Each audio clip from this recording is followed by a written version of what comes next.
स्वाति आज बेड पर लेटी पड़ी थी। उसे महीने के उन दिनों में ना जाने क्या हो जाता था।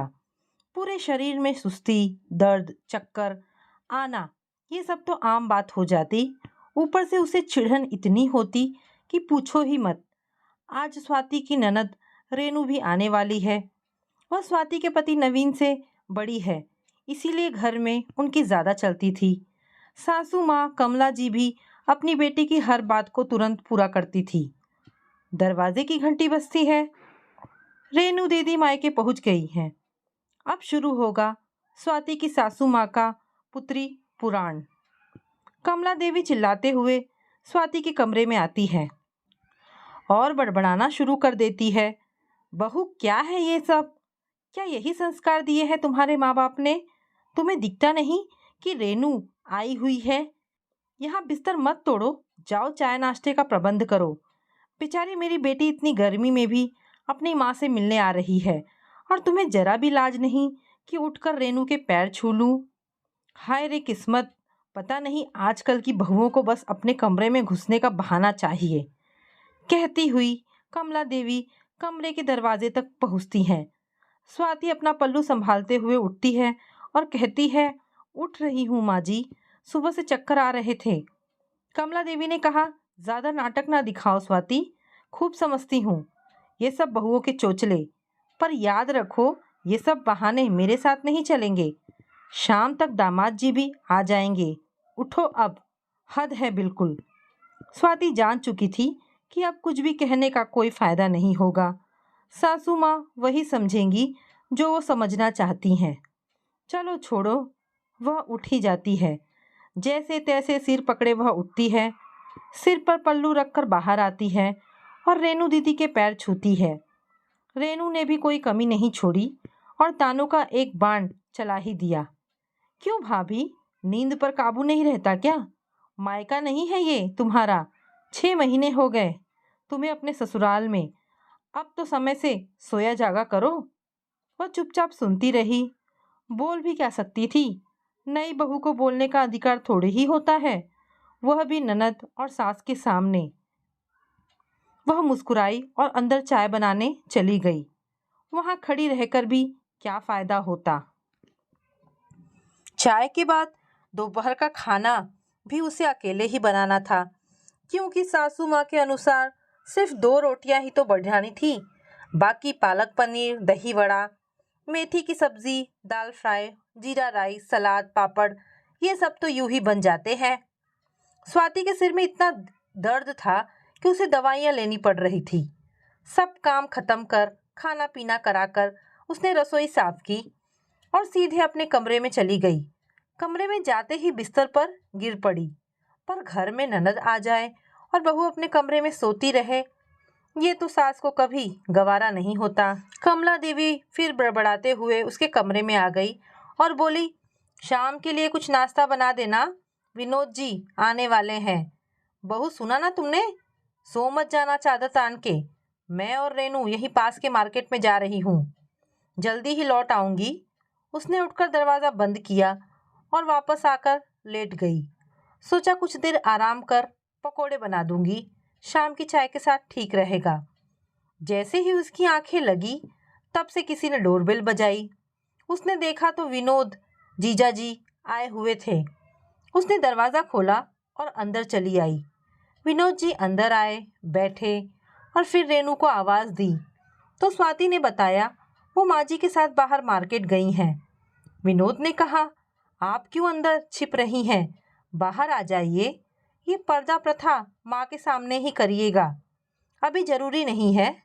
उसने मना किया कि नहीं, मैं यही ठीक हूँ, मैं चाय बना देती हूँ।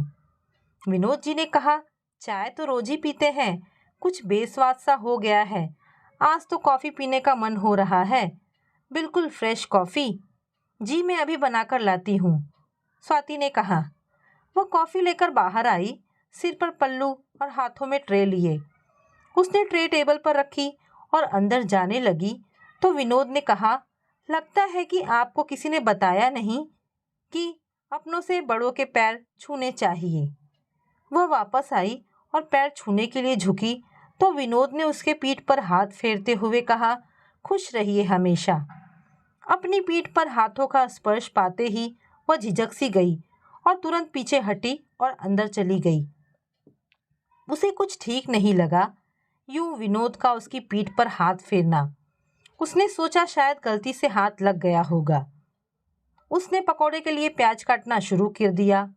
चलो फिर शाम के खाने में आलू पराठे भी बनाने थे, इसीलिए उसने आलू उबलने के लिए रख दिया। नहीं तो सासू माँ आते ही उसे 4 बातें फिर से सुनाएंगी। गैस ऑन कर दी। तभी अचानक उसे ऐसा लगा जैसे कोई पीछे खड़ा है। वह पलटी तो देखा पीछे विनोद जी खड़े थे। वह घबराहट में आंचल ठीक करते हुए लड़खड़ाती आवाज में पूछ बैठी, आप यहाँ? कुछ चाहिए आपको?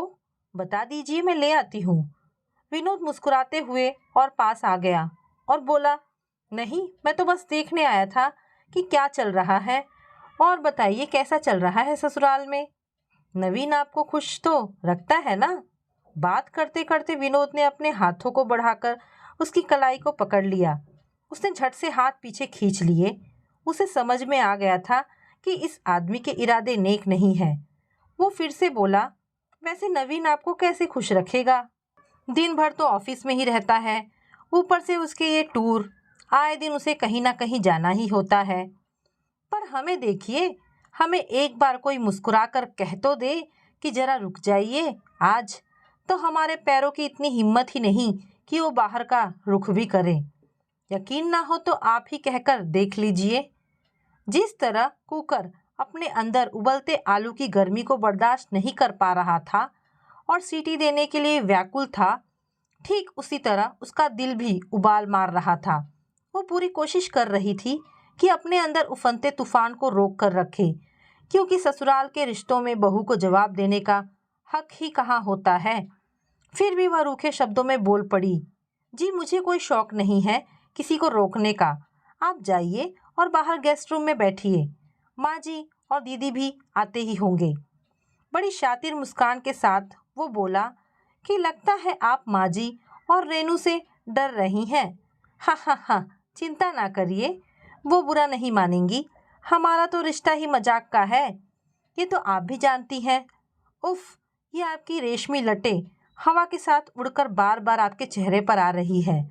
लगता है आपको बहुत परेशान कर रही है। रुकिए, मैं इन्हें आपके गालों से दूर कर देता हूँ। ये कहकर विनोद ने अपने हाथों को उसके चेहरे की तरफ बढ़ाया।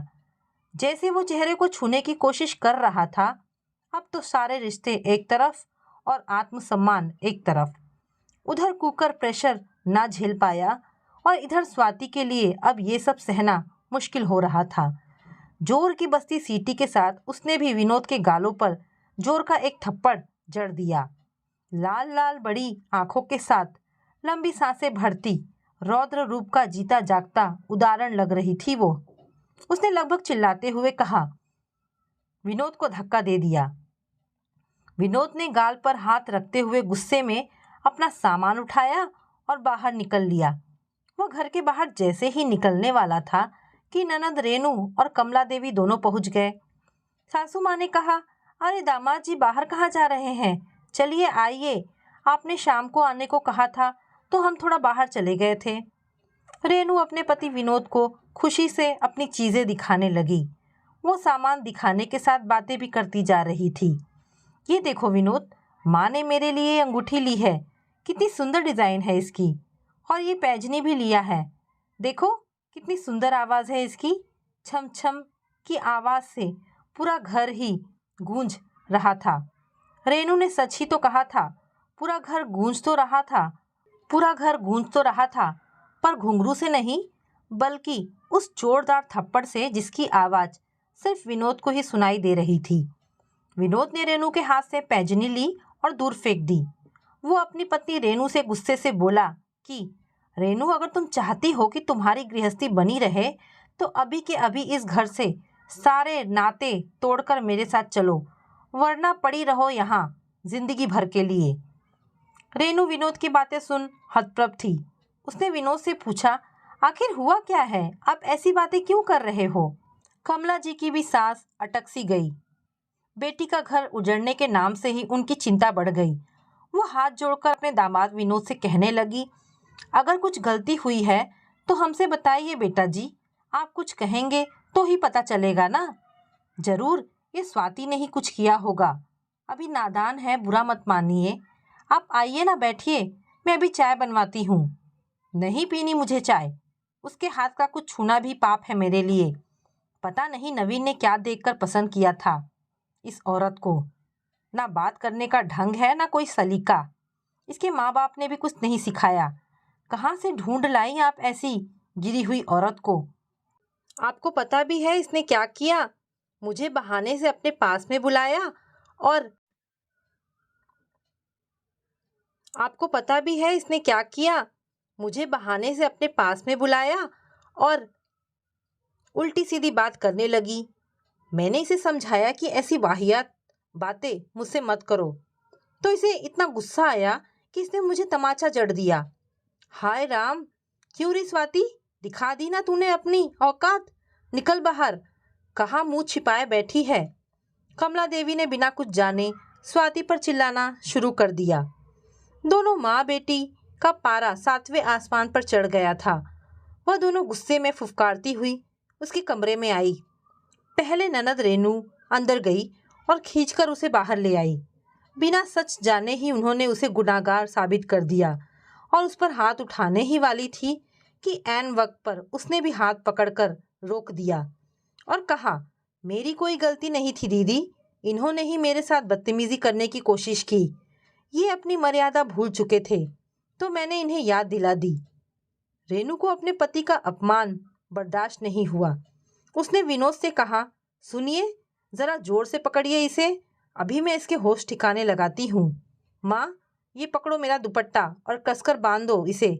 बहुत घमंड है ना अपनी सुंदरता पर। आज इस चेहरे का वो हाल करूंगी कि आईना देखकर ये खुद ही डर जाएगी। एक तो चोरी, ऊपर से सीना जोरी।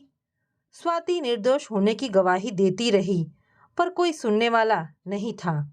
सासू माँ ने दुपट्टा पकड़ तो लिया पर दुविधा में पड़ गई। वह भी पूरी आस भरी निगाह से उनकी तरफ देख रही थी। सासू माँ उसकी निर्दोष आंखों को अच्छी तरह पढ़ रही थी, पर माँ का कलेजा क्या करता। माँ को तो अपने बच्चे ही हमेशा सही लगते हैं। वो डगमगाते कदमों से धीरे धीरे स्वाति की तरफ बढ़ ही रही थी कि तभी उसके पति नवीन घर पहुंच गए। उन्होंने देखा कि उसके जीजा जी ने उसके पत्नी के दोनों हाथों को कसकर पकड़ा है और उसकी दीदी उसका पूरा साथ दे रही है। यह सब तमाशा देख नवीन सख्ते में आ गया और विनोद को दूसरी तरफ ढकेलते हुए स्वाति के हाथों को दुपट्टे के बंधन से मुक्त किया और उसे अपनी तरफ करते हुए गुस्से में कहा, माँ, क्या हो रहा है ये सब? दीदी और जीजा जी क्या कर रहे थे? माँ, आप खड़ी होकर इनका साथ दे रही थी। यही करते हो आप लोग मेरी गैर मौजूदगी में? हिम्मत कैसे हुई आपकी जीजा जी, जो आप मेरी पत्नी को ऐसे बंधक बनाए खड़े हैं? कमला देवी अवाक सी खड़ी रह गई और रेनू ने चीखते हुए कहा, वाह भाई, पत्नी प्रेम में इतना बह गए कि कुछ और नहीं दिखता। इसने कितनी गिरी हुई हरकत की है मेरे पति के साथ, तुम्हें पता भी है? रेनू ने फिर वही सारी बातें दोहरा दी जो विनोद ने उसे बताया था। रेनू दीदी की बात सुनकर नवीन ने स्वाति की तरफ देखा और पास आकर उसका हाथ थाम लिया और कहा, तुम चिंता ना करो स्वाति, मैं अच्छे से जानता हूँ तुम तो सपने में भी ऐसा नहीं कर सकती। फिर वो अपनी माँ की तरफ मुड़ा और बोला, माँ, आप तो जानती हो ना जीजा जी का स्वभाव। इन्हीं सब हरकतों की वजह से कई बार पिटते पिटते बचे हैं ये। और दीदी, क्या तुम्हें ही नहीं पता इनकी असलियत? नवीन, मैं सब समझ रही हूँ। स्वाति ने तुम्हें अपनी सुंदरता से मोह लिया है। बहुत घमंड है इसे अपनी सुंदरता पर, बहुत अहंकार है इसे अपने ऊपर। रेनू ने चिढ़ते हुए कहा। इतना सब सुनकर अब ये बातें स्वाति के बर्दाश्त से बाहर थी। वो बोली, बस दीदी, आपका जो मन करे आप कहे जा रही हैं। मैं स्वाभिमानी हूँ, अहंकारी नहीं। आपको आत्मसम्मान और अहंकार में फर्क समझ आता है? नहीं ना। मैं बताती हूँ आपको, अहंकारी वो होता है जो अपनी प्रत्येक चीज पर घमंड करता है, उसे ही श्रेष्ठतम समझता है और दूसरों की चीजों को तुच्छ या हीन, जैसा कि आप अपने पति के बारे में सोचती हैं। कई ऐब होने के बाद भी यही आपके लिए सर्वोपरि है और अपने अहंकार की वजह से ही आप आक्रामक होती जा रही हैं। और स्वाभिमान वह होता है जो अपनी चीज पर गर्व करता है, उन्हें श्रेष्ठ समझता है और दूसरों की भी इज्जत करता है। वो तुलना में लीन होकर बिना सही गलत जाने कोई भी फैसला नहीं लेता है। वो सही चीजों को सही से रखता है और गलत को सुधार कर सही करने की चेष्टा रखता है। आप ही सोचिए कौन स्वाभिमानी है और कौन अहंकारी। आपने तो सच तक जानने की कोशिश नहीं की और नतीजे पर आप पहुंची। इनसे पूछिए ये क्यों आए थे किचन में, पैर छूने की शिकायत कर मेरे पीठ को छू रहे थे। इनकी बुरी नीयत थी, कभी हाथ तो कभी गाल, कैसे सहन करती मैं। आप ही बोलो, मेरे पति मुझे खुश रखते हैं या कैसे भी रखते हैं, इनको क्या मतलब है। सब कुछ बर्दाश्त है, पर कोई मेरे आत्मसम्मान पर उंगली उठाए ये कतई नहीं। और इन्होंने तो हाथ उठाया, कैसे चुप रहती मैं। एक थप्पड़ तो बहुत कम था इनके लिए। अभी कहाँ दिमाग ठिकाने आया होगा इनका। रेनू दीदी, आपको बहुत शौक है ना दिमाग सही करने का, तो इनका दिमाग क्यों नहीं सही किया आपने। किस बात का इंतजार कर रही थी, बोलिए।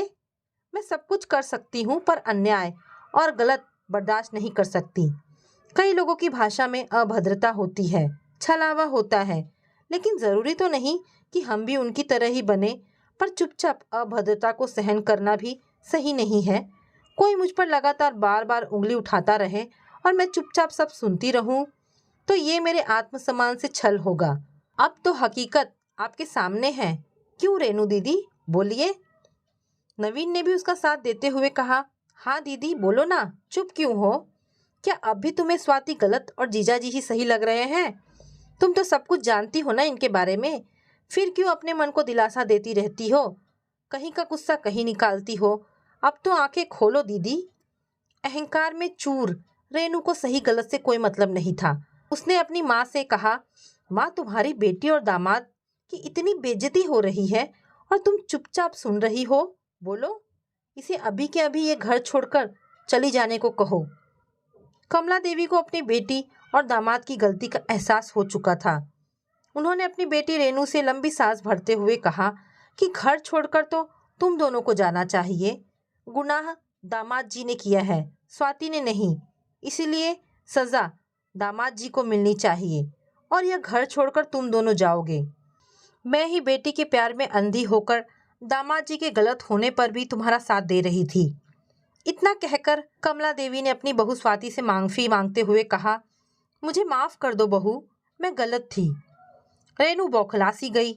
इससे पहले कि वो कुछ बोलती, स्वाति ने सीधे शब्दों में उसे समझा दिया कि आप माँ जी से सवाल जवाब ना करें और अगर अपना परिवार बनाए रखना चाहती हैं तो अभी चुपचाप यहाँ से चली जाइए। बाद में क्या करना है ये हम बाद में ही देखेंगे। अभी आपका जाना ही बेहतर होगा, हमारे लिए भी और आपके लिए भी, क्योंकि मैं चाहूँ तो इन्हें गिरफ्तार भी करवा सकती हूँ और मेरा दिल भी मुझे इस बात की पूरी इजाज़त देता है, क्योंकि स्वाभिमान को किसी का डर नहीं होता। अहंकार तो एक दिन घुटने टेक ही देता है, पर स्वाभिमान पूरी जिंदगी हमारी शान बनकर हमारा सिर ऊंचा किए रहता है। जो अहंकार में चूर हो उसे कहाँ कुछ समझ आता है भला। अपना सा मुंह लेकर रेनू और विनोद दोनों वहां से चले गए। दोस्तों, आप सभी से भी अनुरोध है कि अपना स्वाभिमान बनाए रखिए। आपकी इज्जत आपके हाथ में है। कोई आप पर कीचड़ उछाले तो उसका स्वागत ना करिए, बल्कि उसे मुंहतोड़ जवाब दीजिए। रेनू जैसे तुच्छ विचार वाले लोग आपको जगह जगह मिलेंगे जो आपके स्वाभिमान को तोड़ने के लिए तत्पर रहेंगे, पर ऐसे लोगों को सहना इनका हौसला बढ़ाने जैसा है। इसीलिए अब और ना सहिए, अब चुप ना रहिए। उठिए, अपना आत्मसम्मान बढ़ाइए, सही गलत को पहचानिए और स्वाभिमान बनिए, अहंकारी नहीं। तो दोस्तों, ये कहानी यहाँ पर समाप्त होती है। आशा करती हूँ आपको ये कहानी ज़रूर पसंद आई होगी। अगर कहानी पसंद आई है तो प्लीज़ इसे लाइक एंड शेयर करें। धन्यवाद दोस्तों।